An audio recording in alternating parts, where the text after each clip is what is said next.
सुरुवातीला बातमी रायगडची आहे। रायगडमध्ये शेकापला धक्का बसलाय।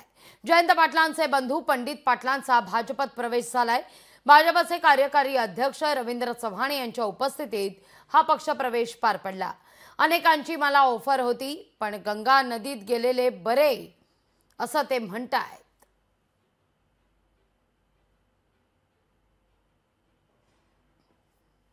मला आनंद वाटला की या देशातील एक नंबरच्या पक्षाबरोबर काम करण्याची संधी मिळाली।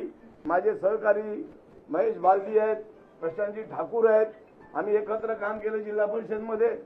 त्यांनी मला सांगितलं की माझ्या येण्याने काय तुम्हाला त्रास आहे काय, कारण प्रवेश करायचा तर सगळ्यांना विचारलं पाहिजे, कारण पंडित शेठ ही वस्तू वेगळी आहे। धैर्यशील पाटील आणि मी ही भारतीय जनता पार्टी निवडण्याचं कारण असं आहे की माझा भाऊ धैर्यशील पाटील हा जिल्ह्याचा अध्यक्ष आहे आणि भारतीय जनता पार्टी व्यक्तीवर आधारित पार्टी नाही, ही कार्यकर्त्यांची पार्टी आहे। बाकीचे पक्ष व्यक्तीवर आधारित आहेत, त्यांनी काय निर्णय घेतला त्याच्या मागे धावायचा।